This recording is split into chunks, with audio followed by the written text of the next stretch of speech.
Então, boa noite para você que acabou de chegar. Eu queria dar início a essa nossa última live dessa proposta nossa de falar sobre avivamento. E eu quero finalizar essa live do jeito que eu comecei. Em cada uma das lives, nós definimos a palavra avivamento, que não é uma palavra muito, talvez, conhecida de um público geral, né? E a definição que eu coloco no livro Desperte sobre avivamento não é a única definição, existem várias definições. E se você pesquisar na internet, você vai ver várias definições sobre avivamento, até mesmo o que o dicionário diz sobre avivamento. E embora com palavras diferentes, você vai encontrar talvez essa mesma essência. No livro Desperte, eu defino avivamento, uma definição pessoal de avivamento é que avivamento é o termo que usamos para falar de uma ação poderosa e graciosa de Deus, de renovação espiritual, que traz um novo fôlego de vida ao seu povo em tempos de esfriamento de fé e negligência com a missão. Eu gosto muito de deixar isso bem claro, de que avivamento começa com uma ação de Deus. Deus é o autor do avivamento, é Ele que tem a iniciativa do avivamento. Uma iniciativa que é sobre o povo, o seu próprio povo, ou seja, eu não me lembro de ter falado isso em nenhuma das lives, mas não existe avivamento fora do povo de Deus. Avivamento é uma prerrogativa, é uma particularidade, é um privilégio de quem está inserido dentro do povo de Deus. Porque para ser avivado é necessário antes ter recebido nova vida em Cristo Jesus. Então, avivamento é um movimento, é uma ação de Deus na direção do seu povo. E por que Deus precisa deste mover e desta ação? Porque, como eu digo no livro, de tempos em tempos o povo de Deus ele passa por um momento de esfriamento de fé e negligência com a missão. E nós estamos passando por uma pandemia, creio que estamos perto do final de uma pandemia, então nada mais apropriado do que falar sobre avivamento, porque possivelmente se você faz parte de uma igreja, se você se identifica como seguidor de Jesus Cristo, se você assim se apresenta ao mundo como um discípulo de Jesus, certamente você conhece alguém que passou por um tempo de esfriamento de fé nesses últimos meses. E talvez até mesmo você que está assistindo passou por algum momento de esfriamento de fé. Então a palavra avivamento é uma palavra atual para a gente, porque nós precisamos ser renovados por Deus.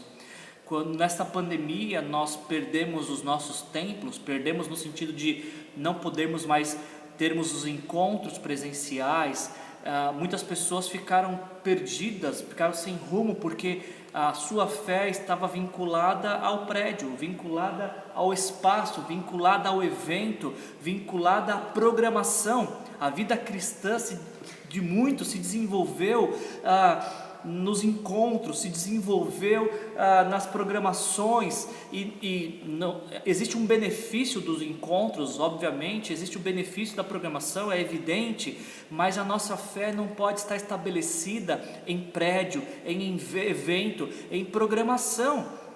E a sua pergunta talvez que surja é: por que não, Wilson? Se não é bom estarmos reunidos? É ótimo, eu não vejo a hora de poder me reunir novamente, de ter esse espaço preenchido, cheio, como era todos os nossos domingos de 2019 para trás. Eu não vejo a hora disso acontecer. Eu não vejo a hora de a gente poder se abraçar. Como faz falta abraçar as pessoas. Como faz falta poder se reunir em torno de uma mesa com um bom café sem açúcar, com pão de queijo e poder conversar. Tudo isso é ótimo, faz parte da nossa vida cristã. A comunhão, a vida em comunidade, ela é um elemento importantíssimo da vida cristã, mas não é um elemento que compromete a vida cristã ao ponto dela deixar de existir na sua ausência. E para muitas pessoas, então, quando chegou a pandemia, parece que a vida cristã se encerrou, porque já que não há mais programação, já que não há mais encontro presencial, algumas pessoas se esfriaram na fé. Algumas pessoas que se identificam como discípulos de Jesus começaram a experimentar de um esfriamento de fé. E aí então, por isso se faz necessário o avivamento, de Deus trazer essa renovação de fé. Por outro lado, na pandemia, algumas pessoas talvez estão vivendo intensamente a sua fé com Deus, no sentido de não abandonar suas práticas espirituais de oração, de jejum, de meditação na palavra, de dízimo. Muitas igrejas, algumas pessoas pararam de dizimar porque o prédio está fechado, mas o prédio continua tendo despesas, a igreja como organização continua tendo despesas, mas algumas pessoas não se deixaram levar pelo fato do prédio estar fechado e continuaram, porque entenderam que dízimo era uma disciplina de fé. Então muitas pessoas continuaram com suas disciplinas de fé, como eu disse, de jejum, oração, meditação na palavra, dízimo, adoração, e isso é ótimo porque de fato traz vigor espiritual, mas a nossa vida espiritual, nosso vigor espiritual também necessita da pregação do Evangelho, do compartilhar do Evangelho, de contar para outras pessoas aquilo que Jesus fez por nós. E quando nós não compartilhamos os feitos de Jesus na cruz, que foi em nosso favor para a nossa salvação, quando nós achamos que a fé é uma propriedade privada nossa, de que a nossa fé é apenas para benefício individual nosso, estamos em negligência com a missão. E por isso, como eu disse no livro, é esse o motivo pelo qual também precisamos de uma renovação espiritual, precisamos de um avivamento, quando esquecemos de que não vivemos para nós mesmos, de que não vivemos para os nossos interesses, de que não vivemos para os nossos ideais, de que não vivemos neste mundo para construir o nosso reino.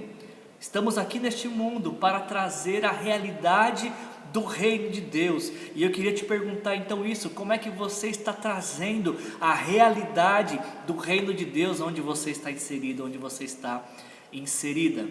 Se porventura você tem percebido de que esse tempo de pandemia de alguma maneira esfriou a fé de alguns, ou levou outros a negligenciarem a missão, certamente a palavra desperte é uma palavra atual para nós. Precisamos despertar, precisamos acordar para uma realidade que nunca deixou de existir, a realidade do reino de Deus. O reino de Deus continua operando, vivo, real para nós neste tempo de pandemia. Deus não deixou de ser Deus na pandemia. Deus não foi pego de surpresa pela pandemia. Se estamos vivendo um tempo de pandemia, de uma maneira soberana, Deus tem permitido e Ele tem seus planos para isso. Então, tendo definido a palavra avivamento, como eu disse, uma definição, não há definição, mas uma definição, eu queria hoje conversar com vocês desse nosso último estudo sobre avivamento, essa nossa última reflexão sobre avivamento, que estamos fazendo, como eu disse no início, com base nas 7 cartas de Jesus que se encontram no livro do Apocalipse. 7 cartas que Jesus mandou escrever para 7 igrejas no primeiro século: Éfeso, Esmirna, Tiatira, Pérgamo, Sardes, Filadélfia. Hoje a gente vai ver a igreja de Laodiceia. Para cada uma dessas 7 igrejas, Jesus tinha uma palavra de avivamento, uma palavra que, se a igreja desse ouvidos, como ele disse, aquele que tem ouvidos ouça o que o Espírito diz às igrejas. Se essas igrejas dessem ouvido, essas igrejas experimentariam de um avivamento, de um novo fôlego de vida, de um restaurar poderoso de Deus. E o contrário é verdadeiro. Quando as igrejas, sejam aquelas do Apocalipse no primeiro século, seja a igreja atual, ela não dá ouvido ao que o Espírito está dizendo, o que o Espírito Santo está dizendo, ela começa então a enfrentar um declínio espiritual, e algumas chegam a morrer porque não deram ouvidos à palavra de avivamento. Então, sendo assim, eu gostaria muito que você desse ouvido a essa palavra hoje, porque embora foi uma palavra específica e direcionada para uma igreja no primeiro século, numa cidade grega chamada Laodiceia. Esta é uma palavra atual, ela é também a palavra de Deus para mim e para você nesta noite. Se você está vendo esse vídeo, você está vendo esse vídeo porque o Espírito Santo te tocou.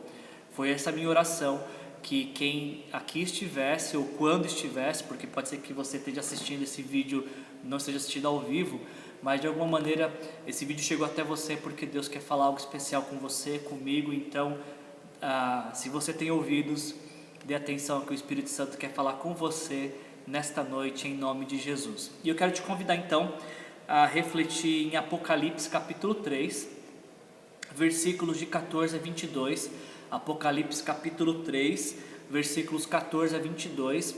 O tema da nossa reflexão hoje é tempo de arrependimento.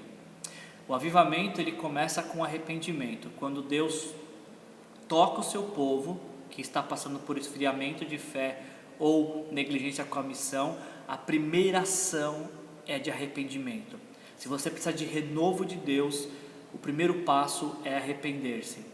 E esse é um momento muito íntimo seu com Deus, porque só você e Deus sabe o que é necessário trazer arrependimento para a sua vida. Quem sabe essa leitura de hoje possa contribuir com isso. Apocalipse capítulo 3, versículos 14 a 22, assim diz o Senhor conosco nessa noite, em nome de Jesus. Ao anjo da igreja em Laodiceia, escreva: essas são as palavras do Amém, a testemunha fiel e verdadeira, o soberano da criação de Deus. Conheço as suas obras, diz Jesus. Sei que você não é frio nem quente. Melhor seria se você fosse frio ou quente. Assim, porque você é morno, não é frio nem quente, estou a ponto de vomitá-lo da minha boca. Você diz: estou rico, adquiri riquezas e não preciso de nada. Não reconhece, porém, que é miserável, digno de compaixão, pobre, cego e que está nu. Dou-lhe esse conselho de Jesus: compre de mim ouro refinado no fogo, e você se tornará rico. Compre roupas brancas e vista-se para cobrir a sua vergonhosa nudez. E compre colírio para ungir os seus olhos e poder enxergar. Repreendo e disciplino aqueles a quem amo.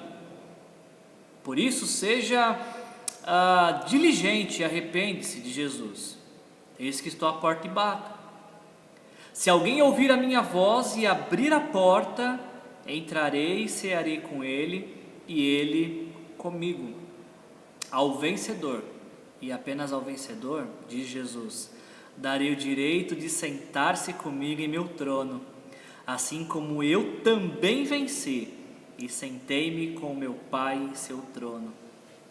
Aquele que tem ouvidos, diz Jesus, ouça o que o Espírito diz às igrejas. Tempo de arrepender-se é o tema da nossa reflexão de hoje, baseado na história desta carta de Jesus para a igreja da Laodiceia. É interessante que cada uma dessas 7 cartas, Jesus ele faz uma correlação em algumas características da cidade e da igreja para a situação que a igreja está vivendo. Por exemplo, a cidade da Laodiceia, das 7 cartas que nós lemos, a cidade de Laodiceia, era a cidade mais rica de todas elas. Tanto que no ano 60 depois de Cristo, essa cidade ela sofre um terremoto que acaba com toda a cidade, mas era uma cidade tão rica, tão cheia de recursos, que ela tem a capacidade de dispensar os recursos do império e com seus próprios recursos ela é reconstruída. Uma cidade extremamente rica, conhecida pelo seu comércio. É dito que em Laodiceia havia um comércio e uma lã negra que não se achava em nenhum outro lugar, então por isso tinha um comércio muito forte em Laodiceia. Disse também que em Laodiceia existia um sistema bancário, e talvez a isso se atribua a riqueza de Laodiceia, por ser uma cidade com um sistema bancário. E ainda em Laodiceia existia uma faculdade de medicina dos olhos. Então, muitas das doenças dos olhos eram investigadas e até mesmo providenciado cura através dos estudos que eram feitos nas faculdades de Laodiceia. A cidade de Laodiceia era uma cidade rica, não dependia de ninguém. E talvez por conta dessa sua independência, dessa sua autossuficiência, é que ela podia experimentar, por exemplo, de um tempo de tranquilidade, de bonança. Diferente das igrejas que nós vimos, a igreja de Laodiceia, que a gente acabou de ler, não tinha uma pressão interna, não tinham pessoas dentro da igreja brigando, trazendo falsos ensinos. Laodiceia também não tinha problema de escassez de recursos, como Esmirna e Filadélfia, por exemplo. Laodiceia não experimentava de uma pressão externa, de perseguição, de opressão pelo governo, pelo império, por quem quer que seja. Então, tenta visualizar isso, como é fazer parte de uma igreja que tem um saldo bancário gigantesco, que não tem necessidade nenhuma, que não tem brigas internas, que não tem pressão externa, que não tem nenhum tipo de dificuldade. Talvez essa seja a igreja do nosso sonho, né? Quem não quer fazer parte de uma igreja assim? Uma igreja que não fica contando moedinhas para fazer suas ações, que consegue passar tudo no débito. Eu brinco com isso, né? Talvez você já ouviu falar isso. Para mim, o maior sinônimo de riqueza é passar tudo no débito. Laodiceia passava tudo no débito, não tinha dificuldades financeiras. Como deve ser bom fazer parte de uma igreja que não sofre pressão interna, ou seja, todos estão falando a mesma língua, todos estão vivendo debaixo da mesma doutrina, da mesma compreensão teológica. Deve ser muito bom fazer parte de uma igreja que não é perseguida, seja por aqueles que são contrários à sua fé, seja pelo governo, por quem que seja. Quem não quer uma igreja assim? A resposta: Jesus. Jesus não queria uma igreja assim.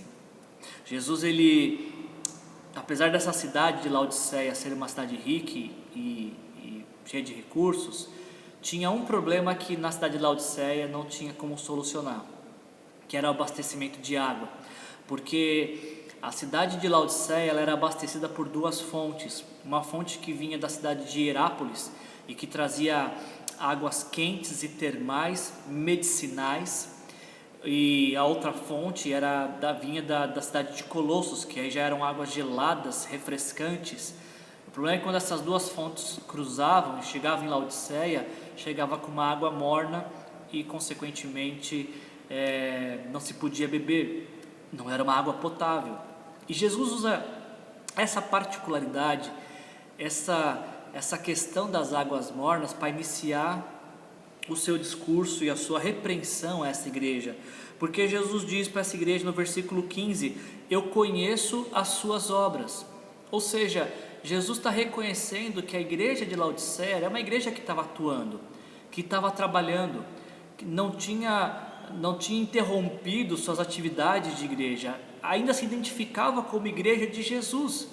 É uma igreja que está trabalhando, e é muito importante que você grave isso, por favor, porque eu vou voltar um pouquinho mais para frente para falar sobre isso. Mas é uma igreja que está trabalhando através da mornidão. Jesus fala: eu conheço suas obras, mas vocês são mornos. Conheço suas obras, eu sei que você não é nem frio e nem quente. Quando Jesus ele olha para a igreja de Laodiceia, ele diz: como seria bom se pelo menos você fosse frio como as águas de Colosso e trouxesse refrigério sobre a vida das pessoas. Ou como que seria bom se você fosse quente como as águas de Hierápolis e trouxesse cura para os enfermos. Agora, você não é nem frio, ou seja, você não traz nem refrigério, e nem quente, você não traz nem refrigério nem cura. E assim, então, diz Jesus no versículo 16: porque você é morno, nem frio nem quente, eu estou a ponto a vomitar da sua boca. Uau! Palavras um pouco pesadas. Eu considero essas palavras de Jesus para a igreja de Laodiceia, se não são as mais pesadas que eu já ouvi da boca do Mestre, são uma das mais pesadas. Eu estou a ponto de vomitá-lo. Quando a gente lê esse texto, Apocalipse 3:16, nós temos que parar um pouquinho e nos questionarmos: por quê? Por que a igreja de Laodiceia era uma igreja tão abominável assim para Jesus, tão repugnante para Jesus? Se era uma igreja que tinha recursos, se era uma igreja que estava trabalhando, Jesus mesmo reconheceu: eu conheço suas obras, vocês estão trabalhando. Se é uma igreja que tem recursos, que está trabalhando, que não tem problemas de heresia, não tem problemas de conflito, não tem problema de opressão, por que essa igreja é uma igreja tão enjoativa para Jesus? Aliás, outra pergunta interessante a fazermos aqui, né? Quando que uma igreja se torna enjoativa para Jesus? Quando que a fé de alguém... Porque quando a gente fala de igreja, você sabe que eu não estou falando de prédio, né? Como esse aqui nosso da Igreja Aliança Vista Verde. Quando a gente fala de igreja, a gente está falando de um ajuntamento de pessoas que se dizem cristãs, que se dizem seguidoras de Jesus. E a pergunta é: quando que esse ajuntamento de discípulos de Jesus se torna enjoativo para Jesus? Essa é a pergunta que a gente tem que fazer. E se você quiser ir mais profundo ainda, você pode se perguntar: será que a minha fé enjoa Jesus? Uau, essa foi pesada, né?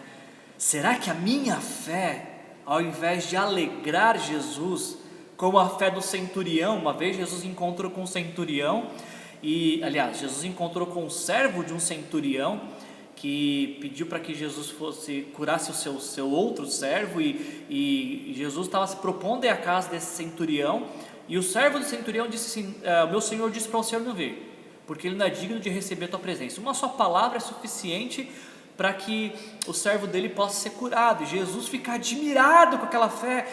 Não está na Bíblia, não sei se no grego existe a expressão uau, mas é como se Jesus tivesse falado: uau, nunca vi tamanha fé em Israel.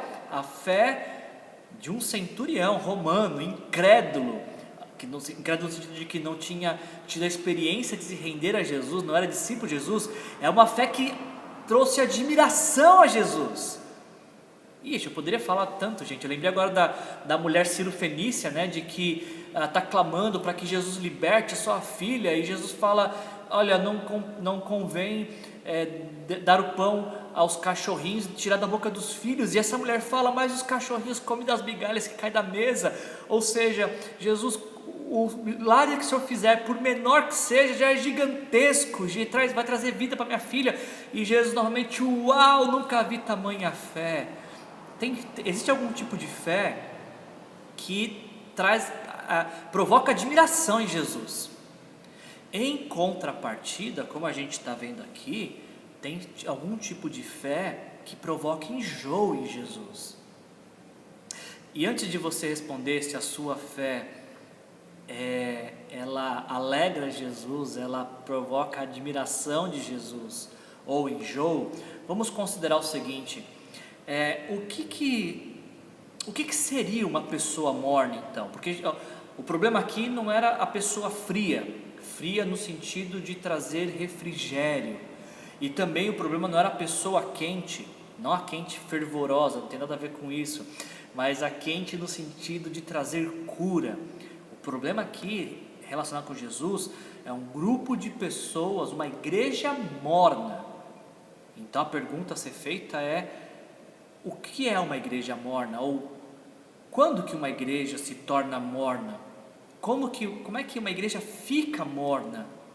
E por que uma igreja morna é tão repulsiva para Jesus? A resposta eu acho que está aqui no próprio texto. Jesus fala que você é morno. Mas por que Jesus disse isso? É só a gente ler o versículo 17. Por que eles eram mornos? Porque eles diziam: eu estou rico. Ou seja, uma das coisas que torna uma igreja morna, uma pessoa morna, de uma fé repulsiva a Jesus, uma fé enjoativa a Jesus, é quando essa pessoa começa a confiar em suas riquezas.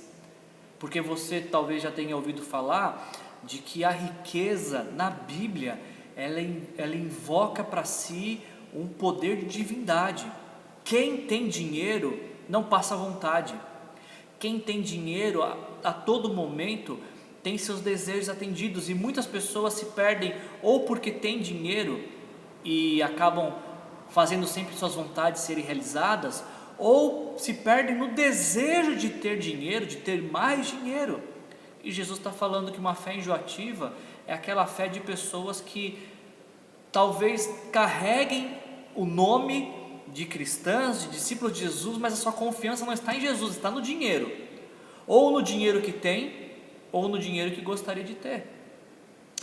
Quando que uma pessoa é morna, quando que uma igreja é morna, o versículo 17 ainda nos diz: você diz, estou rico e adquiri riquezas. Uma igreja se torna morna, pessoas se tornam mornas na fé, quando elas acumulam bens, quando elas não entendem de que o que receberam, não receberam para si, receberam para compartilhar. Quem tem, não tem apenas para si, tem para si e para os outros. Quem recebe, não recebe apenas para si, recebe para si e para compartilhar, para transbordar sobre a vida de outros. O acúmulo, ele aponta para o egoísmo. O acúmulo, ele aponta para a avareza. O acúmulo, a retenção do que deveria dar, aponta para uma pobreza. E mais, uma fé morna, uma pessoa morna, uma igreja morna, fica morna quando diz: não preciso de nada. Quando nós começamos a achar que somos suficientes, quando nós começamos a achar de que ninguém tem algo a me dizer, ninguém pode me repreender, ninguém tem autoridade ou moral para me repreender, para me corrigir, para chamar a minha atenção, quando eu digo e acho que posso viver sozinho, sem me relacionar com pessoas, enfim, quando eu me acho suficiente ao ponto de dizer não preciso de nada, esse é um sinal apontado para Jesus, de pessoas mornas, de igreja morna, de uma fé morna, enjoativa para Jesus. Agora é interessante a gente considerar de que ninguém nasce morno. A mornidão é um processo, é uma construção feita através de escolhas. Talvez a pergunta que a gente tem que fazer agora então seria isso: por que a mornidão ela é tão repulsiva assim para Jesus? Pelo simples fato de que uma igreja morna é uma igreja que já não depende mais de Jesus, que não tem em Jesus a fonte de seu relacionamento, a fonte de sua alegria, a fonte de sua própria vida. E é por isso que uma igreja morna parece ser tão repulsiva a Jesus. Uma igreja que vive no automático, uma igreja que vive com base naquilo que pode produzir, naquilo que deseja viver. E é por isso então que é tão enjoativo para Jesus. Agora, uma coisa que nós temos que ter diante de nós é que pessoas mornas, igrejas mornas, uma fé morna é enjoativo para Jesus, mas não é rejeitado por Jesus no sentido de que Jesus não rejeita pessoas. Pelo contrário, Jesus ele traz essas pessoas para si para trazer um avivamento, para trazer um renovo de fé.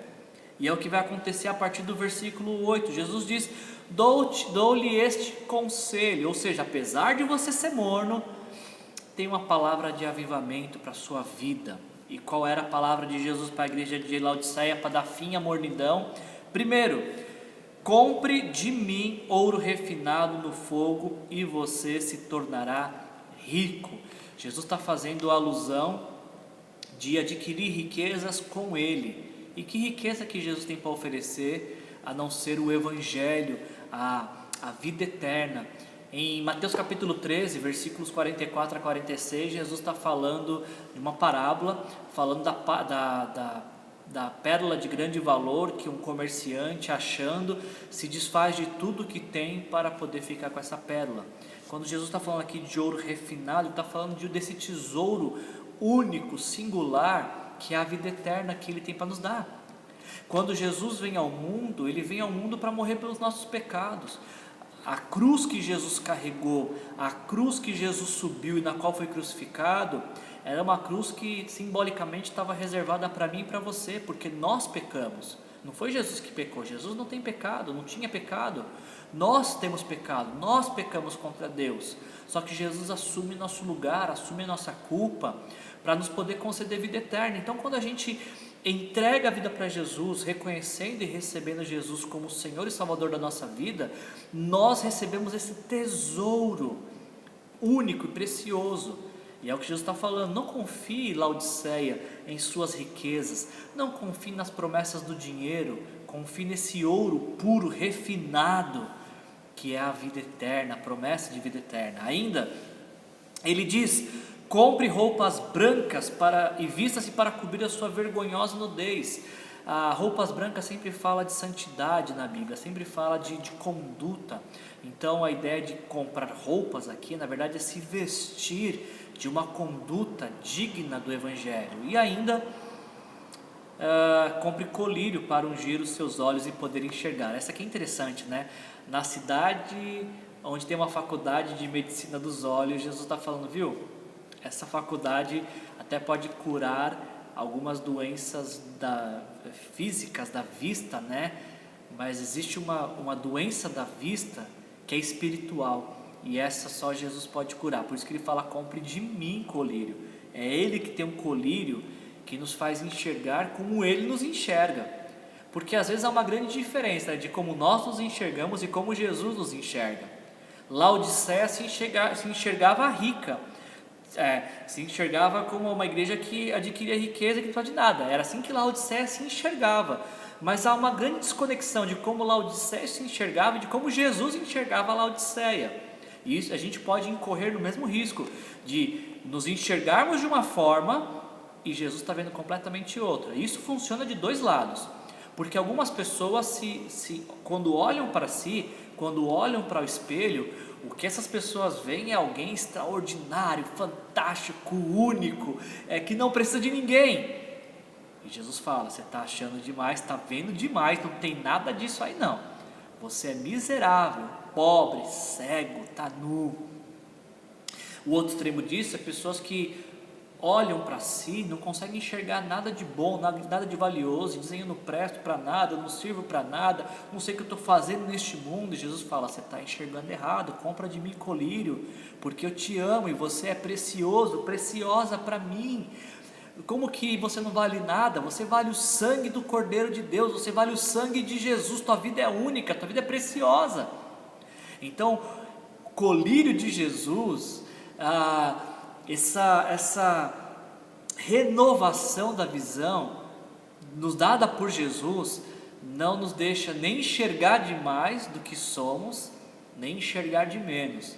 Quando Jesus pinga o colírio dele em nossos olhos, o que nós vemos são pecadores que Deus insiste em chamar de filho amado, de filha amada. Aliás, essa é uma boa frase para você colocar no seu Instagram, no seu Facebook. Lembra de me citar, por favor, de colocar na citação meu nome, ou não tem problema, mas é isso. Somos pecadores que Deus insiste em chamar de filhos amados. Uau! Essa compreensão só consegue ter quem entregou a vida para Jesus. E quem não está confiando em riquezas, quem não está confiando em autossuficiência, quem está confiando nos feitos de Jesus na cruz. Aliás, falar nos feitos de Jesus na cruz é interessante porque nesse texto, né, de Apocalipse capítulo 3, a correção do caminho de Laodiceia, ela vem na figura de 3 personagens. Jesus se apresenta então como o vendedor, que está vendendo para a igreja de Laodiceia, uma igreja que tinha um grande comércio. Jesus surge aqui vendendo ouro refinado, roupas e colírio. Mas esse é o primeiro personagem que Jesus assume para trazer avivamento para a igreja de Laodiceia. O segundo é de pai, o papel de pai, porque Jesus fala no versículo 19: repreendo e disciplino aqueles a quem amo. Disciplina e correção é só para gente amada, porque quem não é amado é ignorado e é largado aos seus próprios desejos, prazeres, vontades. O pai que ama corrige, e o pai que não ama é indiferente, deixa fazer o que quer, deixa viver da forma que quer, deixa à mercê de suas próprias vontades. Isso é indiferença, que é o contrário de amor. Mas como Jesus me ama, como Jesus te ama, como Jesus amava, né, a igreja de Laodiceia, Ele está repreendendo e corrigindo, porque essas são provas, demonstrações de amor. E por fim, gente, o papel mais impressionante dessa passagem que Jesus assume, Ele não é apenas o vendedor que está trazendo benefícios reais, verdadeiros para a igreja de Laodiceia. Ele não é apenas o pai que corrige porque ama. Jesus se apresenta agora como um viajante, porque ele fala assim: eu estou na porta batendo. E a gente sempre usa, eu pelo menos usei, né, por muitos anos, Apocalipse capítulo 3:20, para falar para as pessoas assim: olha, Jesus está batendo na porta do seu coração, então se entrega a vida para Ele. Faz assim, ó, bate no seu coração. Aí você pensar assim: é Jesus que está batendo, olha só, para poder entrar no seu coração, na sua vida. E é óbvio que Jesus está batendo no coração e quer entrar das pessoas, só que a gente não pode perder de vista de que em Apocalipse capítulo 3, versículo 20, é uma palavra de Jesus para uma igreja. Não era no coração dos incrédulos de Laodiceia que Jesus estava batendo, era no coração da igreja de Laodiceia. E você lembra que no começo eu disse que a igreja de Laodiceia estava trabalhando?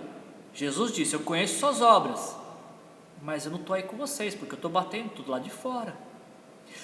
Como que uma igreja que se diz igreja de Jesus, canta para Jesus, se reúne em nome de Jesus, prega sobre Jesus com Jesus do lado de fora?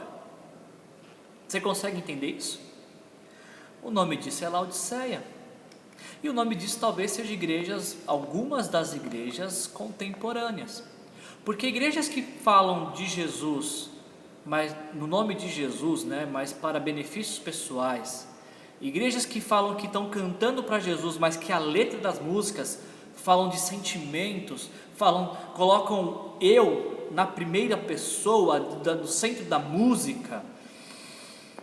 Pessoas que se dizem que se reúnem em nome de Jesus, mas as suas conversas, os seus assuntos, os seus interesses não tem nada a ver com o reino, com missão, e parecem como Laodiceia. Uma igreja que está falando em nome de Jesus, trabalhando em nome de Jesus, mas com Jesus do lado de fora. É sempre inquietante para mim ler esse texto e me faz perguntar, ainda mais para mim que sou pastor, né? Se a igreja que eu pastoreio, se eu tenho conduzido a igreja que eu pastoreio na companhia de Jesus.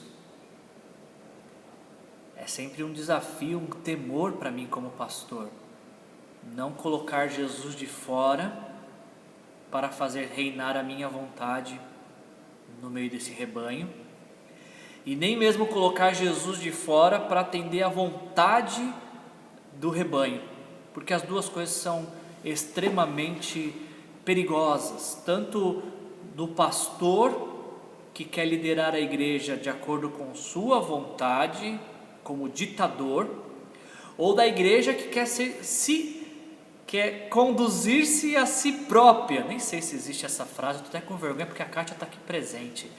A igreja que quer se conduzir, e aí o pastor é um gerente, porque ele está ali para atender a vontade dos clientes. Igrejas que são lideradas por ditadores ou por gerentes, Jesus está do lado de fora.